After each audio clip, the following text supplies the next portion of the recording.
incluso a la espera.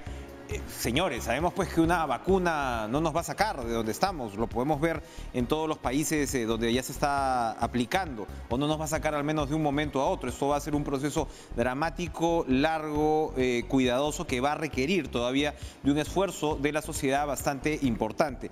Vamos a hablar en un minuto de este tema con Ernesto Gosser, médico salubrista, ex jefe por supuesto del Instituto Nacional de Salud. Pero antes, rapidito, les voy a mostrar el tuit del ministro de Educación, Ricardo Cuenca. Anteayer hablamos con él de este tema. Hoy hemos visto protestas incluso de estudiantes que salieron de los COAR, realmente establecimientos relevantes que le han dado oportunidades a muchísimos. Y él reitera lo que señaló en este programa. Hola, una vez más. Ningún COAR se cerrará. Estamos trabajando intensamente para buscar una solución para la admisión 2021. Los 7.000 estudiantes actuales no serán afectados. Pronto tendremos noticias y como él lo había señalado acá, esto se ha originado en realidad pues en que el Congreso no incluyó el presupuesto, porque claro, son instituciones que no están de alguna manera incorporadas en lo que debería ser el presupuesto regular del Ministerio de Educación o del sistema educativo, y se hace necesario entonces reaccionar ante una circunstancia como la pandemia. El ministro de Educación entonces reitera esto, que los COAR no se van a cerrar, y bueno, esperaremos las novedades que le está prometiendo en su red social. Ahora sí, vamos a comunicarnos con Ernesto Gosser, como repito, salubrista, ex jefe del Instituto Nacional de Salud, en estas circunstancias tan complicadas. Doctor Gosser, un gusto comunicarnos con usted. En estas circunstancias tan complejas, doctor, casi ya un año, 312 días exactamente del estado de emergencia, pero en esta situación de segunda ola, con más de 3.000 contagiados diarios y con dramas que se reviven, espantosos realmente, donde todos tenemos gente conocida, gente cercana que está infectada por el virus. Tenemos que lamentar fallecimientos también de gente próxima prácticamente a diario, lo cual siempre pues es un indicativo de lo que está ocurriendo en todo el país. Buenas noches. ¿Cómo observa usted el momento que estamos viviendo ante la pandemia? Buenas noches, Enrique, a usted y a todos sus televidentes. Estamos ciertamente en un momento difícil porque estamos en una situación equivalente a la que tuvimos entre mayo y junio, en la que comenzaron a escasear las camas, los balones de oxígeno, pero hemos visto también que en las últimas semanas el Ministerio de Salud ha respondido con una estrategia nueva, que es lo de los centros de oxigenoterapia temporal, ¿no? En los que se va a brindar terapia ventilatoria para todas aquellas personas que tienen insuficiencia respiratoria, o sea, tienen dificultad para respirar, pero leve. Entonces, eso va a ayudar un poco. Debería ayudar más si es que estos centros se pueden expandir, porque ya hemos aprendido durante toda esta pandemia en el mundo y en el Perú también, incluso con estudios que se han hecho acá, que cuanto más temprano se llega a recibir la terapia de ventilación con oxígeno, es más,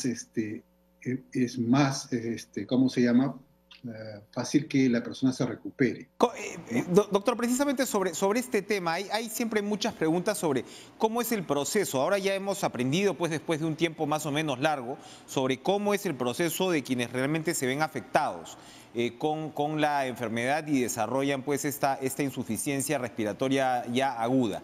¿En qué momento es que se debe aplicar una terapia como esta, donde efectivamente lo que parece pues es que la intención es bloquear, ¿no?, o reducir la cantidad de personas que lleguen pues a la tan temida fase UCI? Claro, la UCI es el lugar al que no queremos que lleguen las Exactamente. personas. Ahí no queremos. ¿Por qué? Por una serie de razones que todos conocemos. Hay más riesgo de complicarse, de tener desenlaces que no queremos para nuestros familiares ni para nuestros pacientes. Entonces, hemos aprendido varias cosas. Y una de las cosas importantes es que al principio nosotros vigilábamos la parte clínica, básicamente, es decir, cuántas respiraciones por minuto. Si tiene más de 24, ya tiene una insuficiencia aguda leve, ¿no? Pero ahora tenemos, y ya desde el año pasado también se usa, pues, estos oxímetros de pulso, ¿no? Que uno se puede utilizarlo en la casa, que debería estar en las organizaciones comunales, en los centros de salud, del primer nivel de atención, disponibles para las personas que tienen el diagnóstico de COVID. Okay. No todas las personas van a terminar necesitando oxígeno, ni menos UCI. Pero, ¿cómo nos damos cuenta? Es una buena pregunta. Una primera es si uno le falta el aire y comienza a respirar más rápido. Ya, esa es la que usábamos, pero es un poquito gruesa. Con este aparatito, lo que hacemos es vigilar que el nivel de oxígeno de nuestra sangre, que llamamos saturación, debe estar entre el 97 y el 98 para una persona normal hasta el 99. Entre el 98 y el 99 una persona normal. Una persona que está con COVID puede bajar 97, comienza a bajar a 96, ya tenemos que comenzar a observar con mayor frecuencia, y si baja por debajo de 95, esta persona tiene que ser atendida necesita oxígeno en cánula, de bajo flujo. Ese es algo que se puede hacer en cualquier lugar, en cualquier centro de salud, en cualquier centro de oxigenoterapia rápida. Entonces, es muy importante que haya organización a nivel local que permita facilitar a las personas que tienen COVID y que necesitan ser monitoreados, que tengan el oxímetro de pulso para que cuando lleguen a 95 se comiencen a preocupar, 94 tienen que estar recibiendo oxígeno suplementario. Aquí es muy interesante la secuencia que usted nos va trazando, porque va a ser muy útil para que el televidente pueda entender cómo reaccionar ante circunstancias como estas. Estamos hablando primero de, bueno, obviamente tener el diagnóstico de COVID, pasas a esta suerte de observación, vas midiendo con el oxímetro y al momento de 94, o sea, lo primero es, de 95 a 94, ¿cuánto tiempo puede pasar? Usted nos dice, ya hay que comenzar a preocuparse cuando esto va bajando, pero puede ser rápida el deterioro del paciente para trasladarlo a estos centros. Así es. En 95 yo ya tengo que estar preparado, tengo que saber dónde voy a ir, si hay espacio donde voy a ir, porque llego a 94 y necesito oxígeno. Entonces, esa es la clave. La clave sí, por favor. Una persona con COVID, en este momento, por ejemplo, estoy viendo a varias personas con COVID que tienen 97, 98, entonces, y han perdido el olfato, el gusto, han tenido fiebre un día.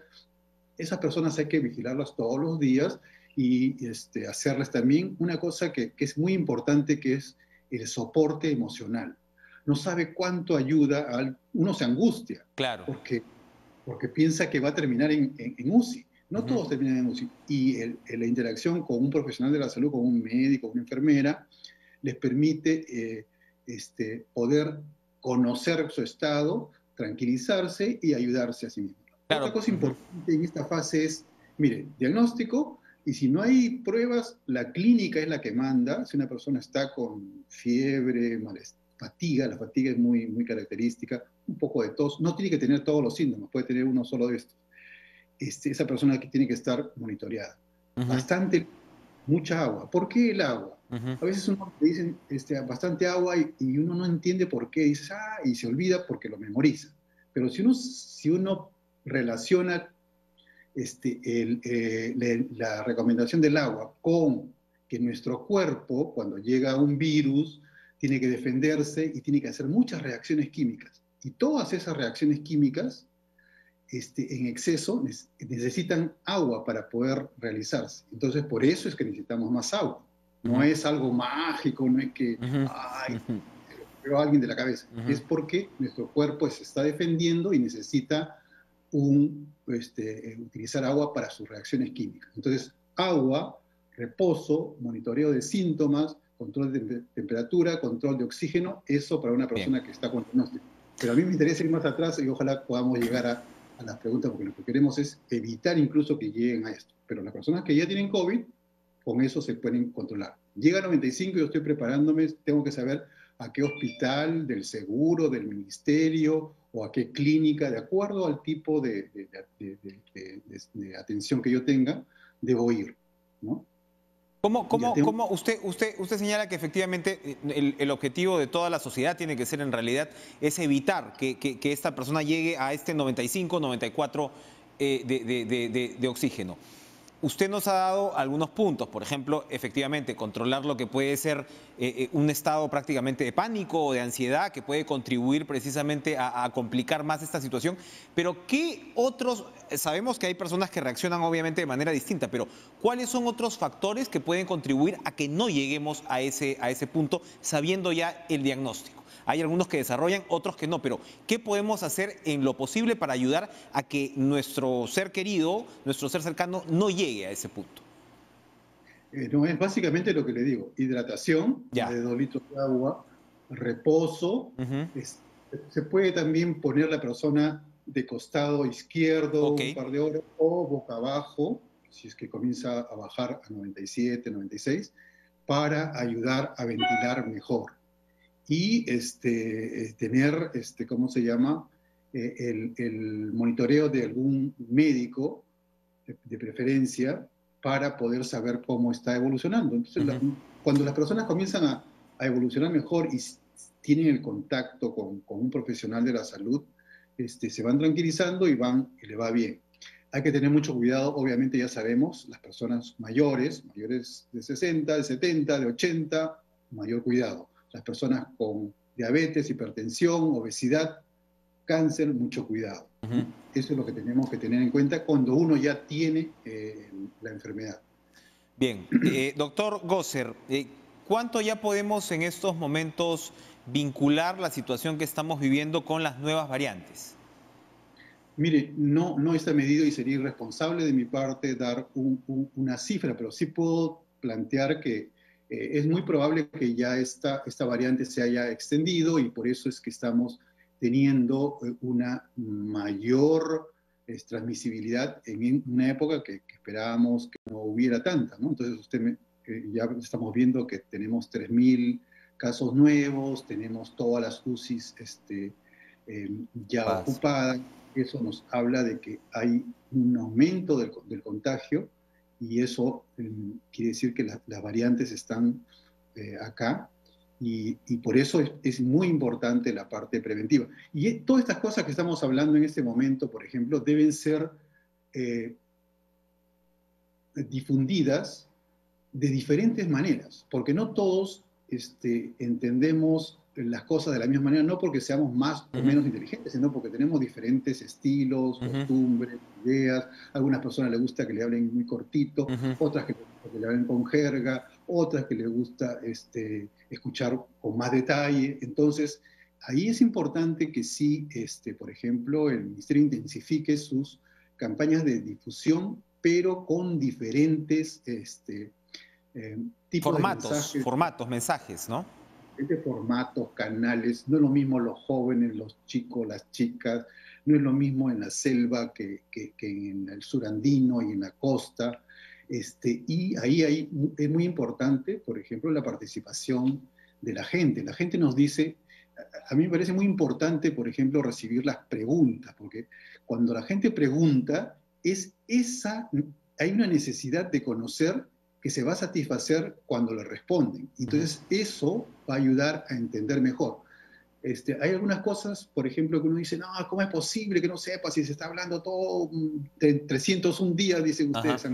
Sí.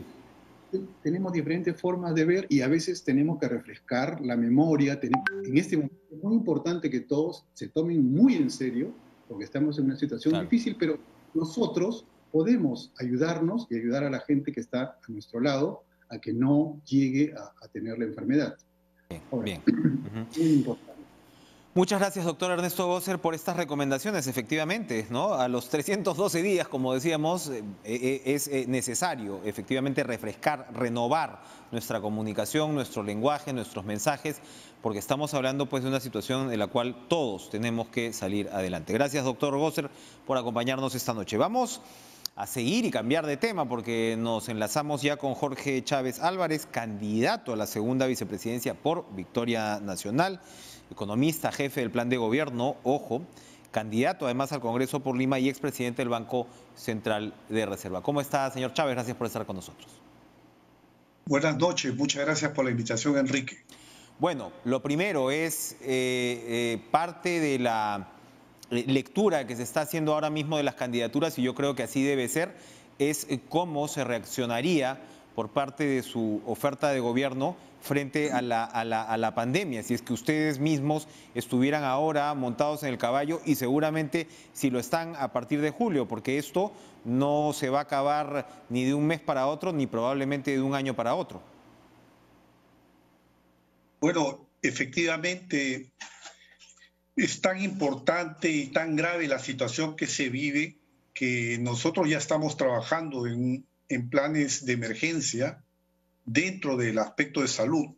Estamos trabajando en plan de emergencia para lo que es vacunación, plan de emergencia para la red de salud primaria y preventiva, que tiene que funcionar lo más rápido posible, plan de emergencia también para mejorar los procesos, particularmente los procesos de compra. Hay que equipar a nuestros centros de salud y hacer un mecanismo de compra global para poder lograr mejores precios y optimizar los equipamientos que dan pena realmente los hospitales peruanos, ¿no?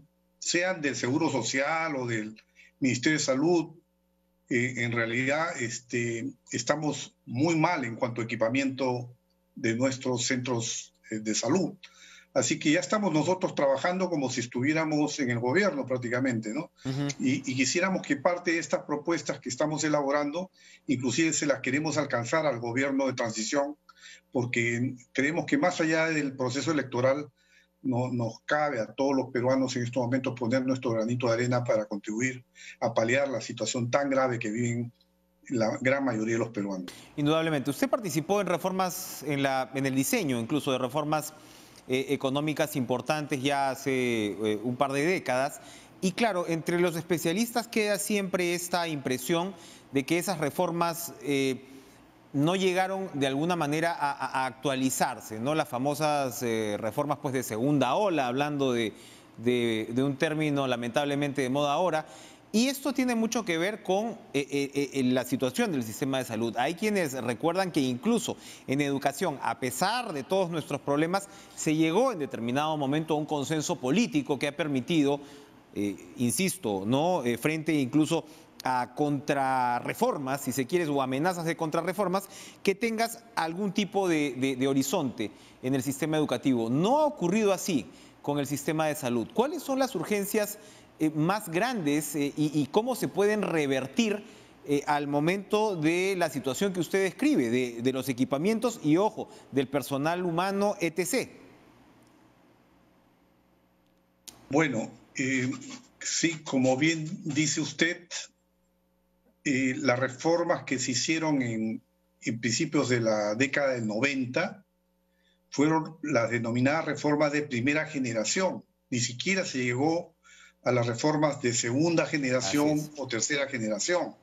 Las reformas de primera generación eran importantes porque aquí había un caos hiperinflacionario, hiperrecesivo, un Estado que sobreintervenía en la economía y de una manera caótica. Por ejemplo, habían más de 100 tipos de cambio, habían asignaciones de divisas por tipos de producto, en fin, era todo una gama de subsidios que en realidad todo estaba subsidiado, pero al mismo tiempo todo era caro y escaso, y habían colas como las venezolanas. Ese era el primer gobierno de Alan García, dejó esa situación tan caótica. Con esta reforma se pudo por lo menos poner orden en la casa, es como si estuviera incendiándose tu casa, entonces lo que haces es apagar el incendio. Eso es lo que hicimos.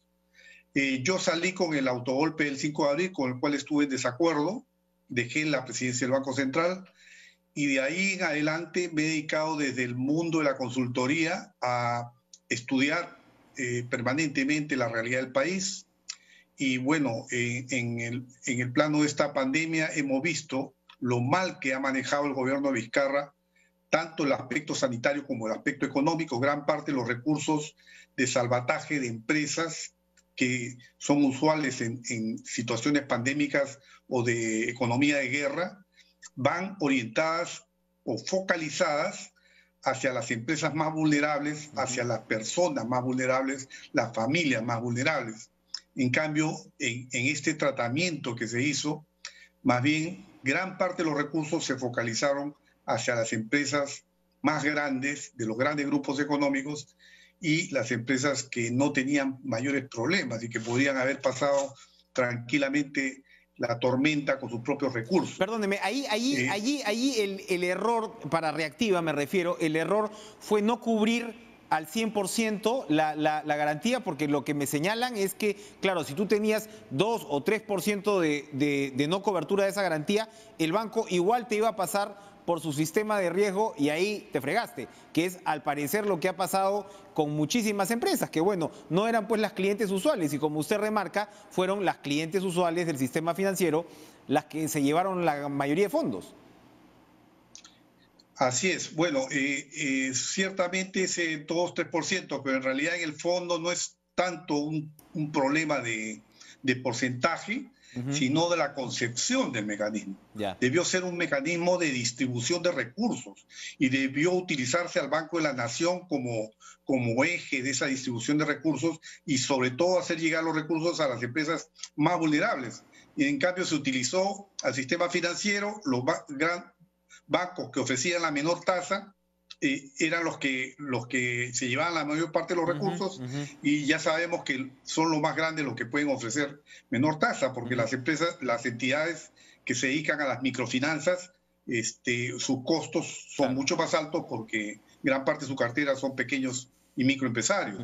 Entonces, además que se negó los recursos a entidades como las pymes, por ejemplo, por el hecho de no captar ahorros, lo cual es un contrasentido técnico. O sea, no tiene ninguna base técnica el haber hecho esa exclusión. Bueno, después se trató de corregir, pero ya bastante tarde, cuando ya muchas empresas tuvieron que despedir personal e inclusive cerraron su puerta. Y muchas más van a quebrar. Muy interesante esa diferencia en la concepción del diseño como tal, porque usted lo que me está hablando es, de todo caso, de haber establecido una estrategia que era más de carácter público. Si tenemos que hablar en trazos gruesos de reformas que Victoria Nacional va a llevar adelante precisamente para cerrar estas brechas, para corregir probablemente fallas de mercado y hacer o llegar a un Estado más eficiente, ¿por dónde van a ir? Bueno, mire, nosotros lo que queremos es que Perú tenga por fin verdaderamente lo que la Constitución manda, un régimen de economía social de mercado. Sin embargo, han pasado los años y después de estas reformas de primera generación, lo que ha habido es una suerte de mercantilismo o lo que yo denomino neomercantilismo. Es decir, que algunas mafias del contrabando, de la tala ilegal, del narcotráfico, han capturado organismos públicos e inclusive grupos de interés monopolistas también lo han hecho. Entonces el Estado ha quedado descentrado. El Estado ya no sirve para servir al ciudadano, sino que sirve a intereses particulares, ¿no? Entonces un Estado ilegítimo. Y ya sabemos que cuando hay ilegitimidad hay conflictividad social. Y eso es lo que se viene viendo cada vez más marcadamente, porque ha perdido legitimidad el Estado. Y lo mismo ha pasado con el mercado. La Constitución consagra una economía social de mercado, pero que implica que sea de mercado verdaderamente, o sea, que haya competencia. Y lo que ha habido es cada vez más monopolización, ¿no? Una integración vertical en servicios básicos, en provisión de bienes que son fundamentales como medicamentos, por ejemplo, donde se han llegado a niveles de monopolización que no se ven ni siquiera en los Estados Unidos o en Europa, en ningún país del mundo. O sea, acá hay prácticas que en otros países no están permitidas. Entonces aquí necesitamos restablecer lo que es una verdadera economía de mercado y nosotros lo que vamos a hacer es, obviamente, creemos que todos los empresarios son importantes, inclusive las grandes empresas son importantes, pero sí vamos a hacer que compitan más, ¿no? Y vamos a promover la competencia. Vamos a introducir competencia ahí donde no la hay. Bien. Y vamos a crear mercados ahí donde no los hay, porque donde no hay mercados hay pobreza. Entonces nosotros sí creemos en los mercados, pero creemos que hay que hacer reformas profundas. Vamos a hacer una transformación profunda del Estado y vamos a hacer también una reforma profunda del sector salud, del sector educación, y también, bueno, otras reformas que tienen que ir viniendo progresivamente, como la reforma tributaria, ¿no? Que son reformas que toman un poco más de tiempo, ¿no? Pero que ya en nuestro plan de gobierno tenemos las líneas matrices de hacia dónde se va a orientar. Hay un nudo gordiano adicional ahí en la economía, que de un lado el sector privado argumenta que el Perú es uno de los países más rígidos e inflexibles para la contratación y, por supuesto, por lo tanto, para el despido. Y de otro lado es evidente que el nivel de informalidad, el nivel precisamente de pocos trabajadores en planilla y demás, lo que hace es que no haya prácticamente una red de protección social. Parecen dos puntos que realmente nos tienen encerrados en esta suerte de drama que hemos visto de manera evidente y descarnada con la pandemia. ¿Victoria Nacional apunta a flexibilizar el mercado laboral? Gobierno tras gobierno nos han venido ofreciendo reducir la informalidad laboral, ¿no? Sin embargo, la informalidad laboral ha venido creciendo o incluso se ha mantenido, bueno, con la pandemia se ha agudizado inclusive. Actualmente son más del 80% de los trabajadores son informales. Y mientras haya informalidad, no puede haber un crecimiento sostenido de la economía. En estos momentos la economía peruana está entrampada justamente porque con la pandemia se ha generado alrededor de 3 millones de desempleos que son mayormente informales. Nosotros lo que proponemos es, desde la base de la pirámide económica y social, o sea, ahí donde están las pequeñas microempresas informales y el agro familiar en las zonas rurales y también los pequeños artesanos, en fin, todos los pequeños negocios rurales, o sea, desde ahí rearmar la economía peruana y hacer que los pequeños negocios se conviertan en negocios que son rentables. Ahora, evidentemente que esto se logra de dos maneras. El tema es bastante técnico, pero yo quiero explicarlo de una manera muy sencilla.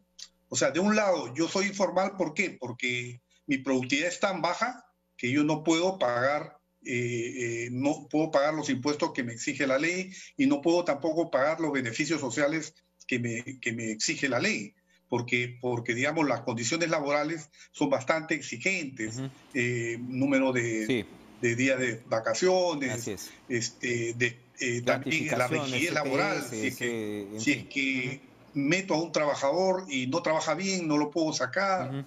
Entonces, todo esto genera, hay un entrampamiento en las normas.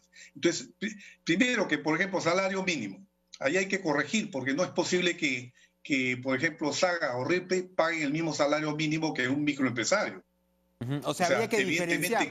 Habría que diferenciar para darle facilidades a los microempresarios. Así es, hay que diferenciar porque las productividades son muy diferentes y también hay que verlo por sectores y por regiones. Claro que no se puede tener tampoco una segmentación tan grande, pero sí hay que estudiarlo bien y por lo menos establecer, creo yo, unos 3 salarios mínimos, pequeña, micro, mediana y gran empresa, ¿no? Y luego hay que considerar también la realidad de algunas regiones, que pueden tener alguna situación muy especial. Perfecto. Jorge Chávez, muchas gracias por acompañarnos en esta primera conversación. Seguramente iremos discutiendo a lo largo de la campaña los ejes centrales de lo que finalmente pues urge en el Perú. Reformas urgen, vamos a ver cuáles son precisamente, pero está claro, y la pandemia nos lo ha demostrado, que evidentemente tanto el sector público como el funcionamiento del mercado requieren de ajustes para poder finalmente cerrar las gravísimas brechas que hoy nos aquejan. Vamos a conversar ahora con Ricardo Herrera, abogado laboralista. ¿Por qué? Por insistencia, el Congreso ha derogado el decreto de urgencia que regulaba la negociación colectiva. No la eliminaba, pero la regulaba. Según el precepto del Ejecutivo, era necesario regular, darle ciertos estándares internacionales y, claro, lo que vemos en negociación colectiva, cuando nos referimos, pues, por ejemplo, al Estado, evidentemente, hay también un debate, una suerte de tensión entre la noción de meritocracia y lo que es precisamente el derecho a la negociación colectiva, cómo de alguna manera uno contrapesa al otro y cómo se llega a una suerte de justo medio. ¿Cuál es la consecuencia de esta derogatoria? Lo conversamos entonces con Ricardo Herrera, a quien le damos las buenas noches. ¿Cómo está, doctor Herrera? Enrique, buenas noches. Consecuencias de esta decisión del Congreso de derogar el decreto de urgencia. Bueno, preocupantes, ¿no? Básicamente, en primer lugar, porque podríamos experimentar la misma situación de vacío legal que ocurrió cuando se derogó el régimen laboral agrario.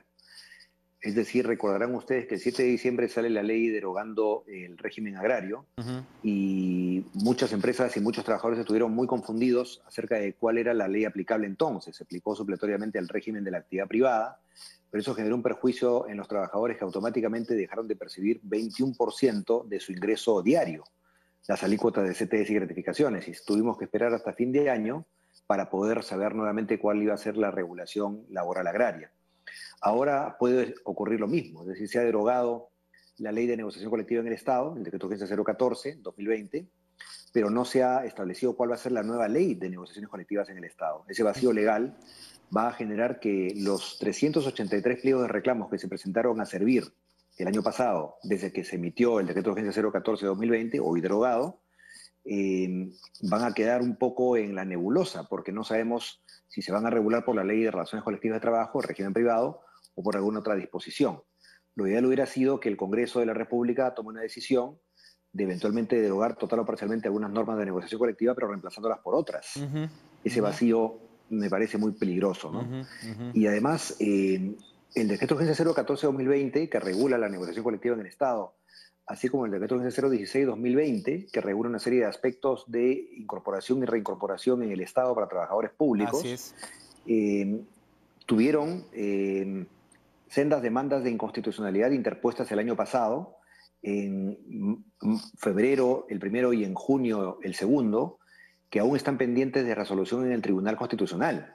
Entonces, ¿qué podría pasar si es que el Tribunal Constitucional adopta un criterio en sus sentencias distinto al adoptado por el Congreso de la República? Lo más sensato hubiera sido, creo yo, esperar a que el Tribunal Constitucional dicte sentencias en ambos casos para, como intérprete de la Constitución, establecer el marco en base al cual se debería procesar y crear la nueva ley de negociación colectiva en el Estado, en el Congreso. Y tomando disculpe en cuenta los antecedentes que hemos visto en los últimos meses y los años recientes con respecto a cómo el Tribunal Constitucional le ha enmendado más de una vez la plana al Congreso, algo similar podría pasar en estas circunstancias.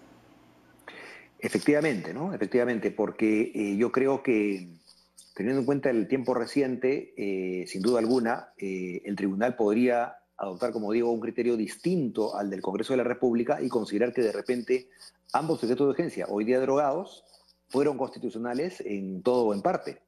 Entonces, creo que se generaría más inseguridad jurídica porque, pues, si el Congreso dice que son inconstitucionales y por eso los deroga, pero el tribunal dice que no lo son, total o parcialmente, ¿cómo queda la situación, no? Pero lo peor de todo es que podrían quedar estancadas las negociaciones colectivas de 383 sindicatos que han presentado sus pliegos y que están transitando ya bajo el amparo del decreto de urgencia 014-2020. Un preocupante vacío, como usted señala. Queríamos, bueno, para terminar este tema que yo creo que es importante ahora mismo, ¿a dónde deberíamos caminar con respecto entonces a la negociación colectiva? ¿Cuál debería ser la fórmula, el punto medio al que se refieren algunos? ¿Este decreto de urgencia recogía la visión de lo que debería ser o se quedaba corto? Este decreto de urgencia, el 014, creo que recogía en parte lo que debería ser, al igual que el 016. Seguramente eran normas perfectibles, ¿no? Muy polémicas ambas. Pero yo creo que el derrotero está señalado ya, la ruta está señalada ya por el Tribunal Constitucional, en sentencias que vienen desde el 2015, en acciones de inconstitucionalidad interpuestas contra las leyes de presupuesto público y contra la ley Servir, que prohibían la negociación colectiva en el Estado para negociar condiciones económicas, aumentos, asignaciones, bonificaciones, cosa que el decreto de urgencia 014 corrigió y acogiendo la disposición del Tribunal Constitucional a través de sus sentencias, estableció que efectivamente se podía negociar condiciones económicas nuevamente, pero de manera controlada, porque evidentemente no estamos hablando acá del presupuesto de una empresa privada que con total autonomía puede decidir con su sindicato en negociación colectiva cuál va a ser el monto del aumento y cuál va a ser el monto de las asignaciones o bonificaciones. Aquí estamos hablando de presupuesto público, de recursos del Estado, que son recursos de todos los peruanos y que deben administrarse con suma prudencia. Por eso es que la segunda idea fuerza del Tribunal Constitucional es el equilibrio presupuestal.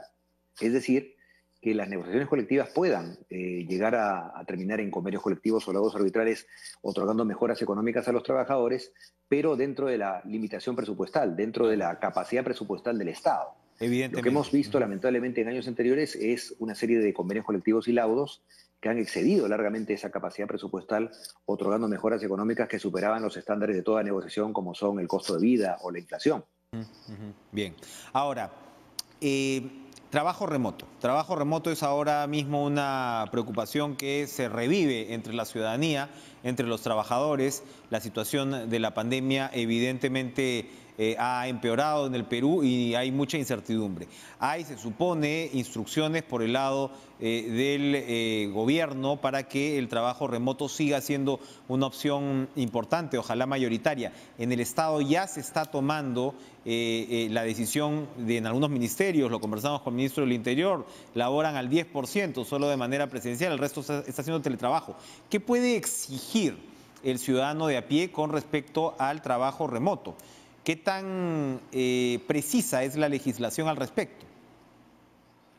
Bueno, el trabajo remoto efectivamente ha sido adoptado básicamente por el sector privado, más que por el sector público, y cerca de 250.000 a 260.000 trabajadores privados están haciendo trabajo remoto hoy en día, que se puede extender hasta el 31 de julio del presente año, según la norma que emitió el gobierno en su momento. En el caso del Estado, depende del tipo de servicio o trabajo que hagan los servidores públicos para ver si es que se puede o no optar por el trabajo remoto en términos masivos, ¿no? Evidentemente los servicios básicos como salud, como seguridad ciudadana, no pueden prestarse por trabajo remoto, sino con trabajo presencial, pero sí todo lo que es la administración pública a nivel del servicio civil, creo que puede optimizarse, y de hecho se ha optimizado el año pasado en dirección hacia el trabajo remoto, ¿no? Por ejemplo, audiencias judiciales, por ejemplo, audiencias en Indecopi, trámites en registros públicos, trámites en SUNAT, ahora se han virtualizado, y eso me parece excelente, para facilitarle al contribuyente y al usuario, en general al ciudadano, servicios públicos que no se interrumpan, inclusive en la posibilidad de un segundo lockdown, un segundo aislamiento social, ¿no? Creo que se está caminando en la dirección correcta, pero lo que falta es fundamentalmente capacitación para los trabajadores, tanto públicos y privados, y para los empleadores también, de cómo hacer del trabajo remoto un trabajo más eficiente. Ya se dictó de una norma que establecía el derecho a la desconexión, o sea que el trabajador tiene el derecho de no contestar correos electrónicos de su jefe fuera del horario de trabajo, a menos que lo quiera hacer y que se le reconozca el pago de horas extras, porque definitivamente también el trabajo remoto ha generado que la gente trabaje mucho más que antes, Así es. sin horario, y evidentemente se ha generado una distorsión entre lo que es el espacio privado, íntimo, familiar, personal, y el centro de trabajo. Los centros de trabajo han ido a los domicilios y evidentemente hay que establecer una ponderación, un equilibrio para que esto no termine en problemas de depresión, en problemas de estrés, como lo venimos viendo, ya por la sola preocupación de las personas en relación a la incertidumbre que hay en torno a cuándo llegan las vacunas o si las vacunas van a ser o no efectivas. Usted toca un punto muy importante porque efectivamente pues, en el entorno de cualquier persona se ven estos casos de personas que incluso en otras circunstancias lo que preferirían es estar en la oficina porque por algo es que la sociedad ha evolucionado a separar los ambientes, ¿no? Entre la casa, la vida familiar, el trabajo, eso no es casual. Ahora hay muchas teorías de que si todo se puede fundir otra vez y bueno, se ve que no es tan fácil. Esas limitaciones que usted remarca, ¿aplican tanto para el sector público como para el privado? Sin duda, Enrique, tenemos una población que tiene en promedio como espacio de vivienda, sea casa o departamento, 70 metros cuadrados en promedio a nivel nacional, y esos 70 metros cuadrados son ocupados por 5 personas en promedio. Entonces tenemos la posibilidad de que estén compartiendo espacios, internet, y por ende se puede uno distraer mucho entre trabajadores, esposa y esposo, eventualmente, hijos, ¿no es cierto? Y, ¿por qué no, algún otro pariente como el abuelo o la abuela? Así es. Entonces, efectivamente hay que ordenar el tiempo disponible y el espacio disponible en casa, pero sobre todo las empresas y las entidades públicas tienen que capacitar a sus trabajadores para, primero, hacer pausas activas, segundo, tener adecuadas posturas para evitar problemas de seguridad ocupacional o enfermedades ocupacionales como el túnel del carpo, problemas a la columna, problemas al cuello, cansancio de vista, ¿no? Tratar de, en la medida de lo posible, equipar a sus trabajadores o instruirlos para que ellos se equipen, de modo tal que se eviten problemas ocupacionales que pueden surgir con esta nueva forma de trabajar en casa. Así es, importantes advertencias. Ricardo Herrera, abogado laboralista, muchas gracias por acompañarnos esta noche. Vamos a ir a una pausa para regresar a hablar de campañas electorales, pero antes les muestro las cifras de la sala situacional. A ver, 2.388 casos confirmados, un poco menos que ayer, algún grado de positividad en esta noticia. Ayer estábamos por encima de 3.000, ojalá se mantuviera esto. Lamentable, 117 fallecidos los que tenemos que lamentar para el día de ayer, 20 de enero, y ya estamos hablando pues de casos confirmados de 1.082.907.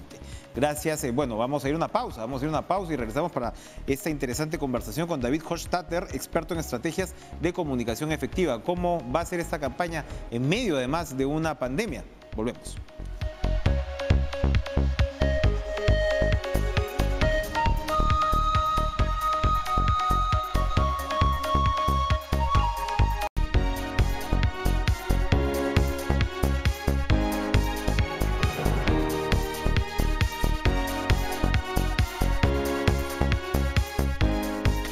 Dos caras de una misma moneda. Hoy Johnny Lescano, candidato presidencial de Acción Popular, dice que él no va a hacer campaña virtual porque eso resta el contacto con la gente.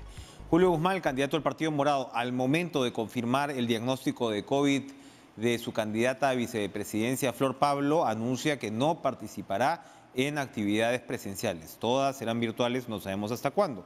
Es una medida similar a la que ya había anunciado Keiko Fujimori, y así vemos a otros candidatos que todavía están en la cancha, como George Forsyth, ni qué decir el señor Acuña, que le suspendieron pues un acto proselitista porque todos estaban muy juntitos. Esos son los retos de hoy, donde además el proceso de digitalización y de virtualización se ha precipitado, se ha acelerado de manera inusitada por la pandemia. ¿Cómo va a tener esto efectos en la próxima campaña electoral? Conversamos con David Hochstatter, experto en estrategias de comunicación efectiva, gerente general de Efecto de Estrategia Comunicaciones. ¿Cómo está, David?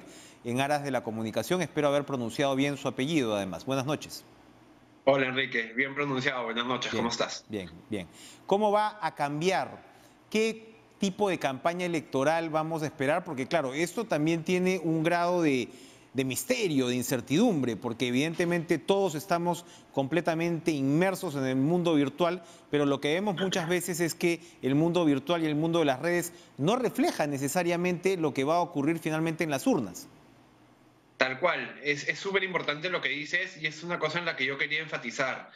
Se vive endiosando mucho a las redes y se vive utilizando mucho a las redes sociales como el mecanismo que te va a llevar a la presidencia o a ser congresista. Y no es así. Hay estudios que demuestran que muchas personas en nuestro país no usan redes sociales, y hay otros estudios que dicen que quienes usan estas redes sociales no quieren ver temas políticos, no quieren escuchar de temas políticos. Pero además de eso, creo que hay un error previo, te diría que en prácticamente todos los candidatos, y es que se centran en el uso de la red social, pero no en el uso de lo que deben y tienen que comunicar, que es un paso previo del cual me parece todos los candidatos están hoy adoleciendo. Yo veo las redes inundadas de TikToks de candidatos y me gustaría hacerles abiertamente la pregunta de ¿qué puede comunicar un baile? ¿Qué puede comunicar un bus? ¿Qué puede comunicar salir con tu esposa, por ejemplo, haciendo algún reto? ¿Qué propuesta le llega al ciudadano con eso? Creo que hay que ir un paso atrás y entender que lo que los candidatos tienen que hacer es estructurar mensajes y llevar propuestas. Recordemos también que las canciones y los bailecitos son bastante de una campaña de los 90s, ¿ok? O sea, en general de las campañas de los 90s. Y hoy me parece que la gente asocia gran parte de los 90s e incluso gran parte de lo que hoy todavía tenemos como una política poco transparente, como una política muchas veces tildada de corrupta, y asocian esas canciones y asocian esos bailes con un vacío. Sin embargo, los bailes se siguen repitiendo. Si antes se usaba, si en los años 90 o en el 2000 se usaban otras redes porque no habían TikTok, lo único que están haciendo es trasladar de red social la misma estrategia de comunicación que funcionaba antes y que hoy ya no va a funcionar. ¿Por qué? Porque la gente quiere escuchar propuestas, la gente quiere escuchar por qué debo de votar por ti. Eso en primer lugar. En segundo lugar, nuevamente lo repito, la red social no te garantiza nada, un like no te garantiza nada, y que compartan tu publicación no es para que salgas y aplaudan. Primero te tienes que preguntar qué están compartiendo y si lo que están compartiendo es positivo o no. ¿Se subestima al elector? Sí, yo creo que sigue pensando que el elector va a tener un voto con un bailecito o una cancioncita, y hoy el elector quiere que lo vean, quiere que lo escuchen, quieren que sus propuestas ya no las atiendan, digámoslo así, con estrategias fáciles como lo saludo o le doy una sonrisa o demás. Hoy los electores me parece que quieren acciones, y las acciones además no se ven en la red social. Hoy vemos incluso que hay muchos influencers que se están lanzando a la política y que no necesariamente tienen un conocimiento de los temas para ser político. Entonces eso también es un tema importante que la gente tiene que ver y que tiene que analizar, ¿no? Y finalmente, que por favor todos entiendan que la comunicación no es un juego y que no se puede salir a decir, perdónenme, me equivoqué al comunicar. La comunicación es la base para que el elector entienda cuáles van a ser mis propuestas. Y lo que menos vengo escuchando yo, al menos en el mes o mes y medio de campaña que se tiene, son propuestas. Hoy día en tu programa se ha hablado muchísimo del tema de salud, ¿no? Que estamos en el día 312, que estamos pasando los 3.000 infectados por día y demás. Y yo me pregunto, un baile o un spot publicitario, ¿dónde tiene el tema de la salud? Hoy día hablaba de Flor Pablo, por ejemplo, la señora Flor Pablo, que había dado positivo a COVID. Sin embargo, ese partido hace 2 o 3 semanas estuvo haciendo un spot en la calle con todos sus candidatos. Entonces, ¿de qué estamos hablando también? ¿Dónde están las propuestas en salud? ¿Dónde están las propuestas en educación, en trabajo? La gente quiere escuchar que le resuelvan sus necesidades. Es cierto. No ver un candidato. Hablabas de la emisión de hoy. Hemos tenido una conversación interesante con Jorge Chávez, que es candidato a vicepresidente de Forsyth. Y claro, hablábamos precisamente de propuestas económicas, que por supuesto que otras candidaturas las pueden tener y muy interesantes. ¿Cómo procesar esto? Esto efectivamente en medio de estas imágenes que hablan pobremente en algunos casos de los candidatos, con el bailecito, con la rosita y demás. ¿Cómo utilizar precisamente las redes sociales para procesar estas propuestas y de alguna manera, por utilizar algún término, volverlas sexys en una campaña electoral? Mira, las redes sociales son un mecanismo más, como lo puede ser una entrevista, como lo puede ser salir y caminar las calles y escuchar a la gente. Lo que tenemos que hacer para efectivamente procesar es entender qué y cómo lo quiero comunicar. Entonces, si yo, por ejemplo, hablando del tema económico, quiero salir y comunicarlo, que es algo que todo el mundo está esperando saber y entender cómo no afectar la economía en medio de esta pandemia, por ejemplo, es buscar lenguaje sencillo, buscar lenguaje que conecte y buscar lenguaje con el cual el elector se identifique, pero decirlo, explicarlo, hacer que él me entienda y que al final de ese mensaje, que puede ser en TikTok perfectamente, porque finalmente el TikTok es un recurso, el Facebook es un recurso, pero esos recursos tienen que ser bien utilizados para que el mensaje llegue. ¿Cómo? De forma clara, concisa, no técnica, porque si le vamos a hablar del elector en forma técnica, no todos los electores son economistas, ni todos los electores son abogados, ni todos los electores son educadores. Entonces, hay que llevar propuestas claras, sencillas y que conecten con el electorado, en redes sociales y fuera de las redes sociales. No creamos que la red social es la panacea que nos va a llevar a, digamos, a un escaño en el Congreso o a ser el próximo presidente de la República, porque no es así. ¿Cómo se hace campaña en tiempos de pandemia, más allá de las redes sociales precisamente? Como te repito, hoy, por ejemplo, estoy yo contigo en una entrevista donde la gente puede escuchar sin ningún problema. Existe la radio, existen los medios escritos, existen las webs que son interminables, existe la posibilidad de que el mismo candidato cree una web, pero como tú lo has dicho, una web sexy, una web con contenido, una web que conecte con el electorado, que interactúe con él. A veces pensamos que la candidatura es unidireccional y no es así. Tenemos que esperar respuestas del electorado. Y por qué no, finalmente, también que conecte con el electorado, pero de forma responsable. Digamos que los propios postulantes a congresistas y a presidente de la República deberían ser los primeros en que si quieren hacer campaña en las calles, lo hagan, pero sean los primeros que pidan respetar ese distanciamiento, sean los primeros que usen mascarillas. Yo he visto a N candidatos declarar a los medios de comunicación en la calle sin mascarillas. Eso es una irresponsabilidad. Claro. No cuesta nada subirse a la mascarilla y declarar. No cuesta nada hacer encuentros o mítines con distanciamiento social. Pues tendrán que hacer 4 o 5 en lugar de 1 y entrar menos personas, pero la gente también va a valorar eso, porque la gente valora su vida. Ahora, tenemos un abanico de candidatos. Algunos comunican relativamente bien, otros no tanto, y por lo general el que no sabe comunicar dice que él no es florero, pues, ¿no? Que él no mete letra. Pero eso también es peligroso, ¿no? A estas alturas tener candidatos totalmente negados para la comunicación, por ejemplo, verbal, es un problema. Se deberían preocupar los que están en esa situación, ¿o no? Es que es un error pensar y ahí vamos de nuevo con subestimar la comunicación. Ahí es un error pensar que el que mete letra es el que comunica. A veces tú puedes comunicar en una frase, en un eslogan, en 3 palabras y no tener que decir más. Te digo más, probablemente el que más habla es el que menos comunica porque va a enredar a la gente. Entonces, ser conciso es una muy buena forma de comunicar y que la gente se quede con esa idea. En comunicación hay un concepto súper importante que es el del mensaje clave.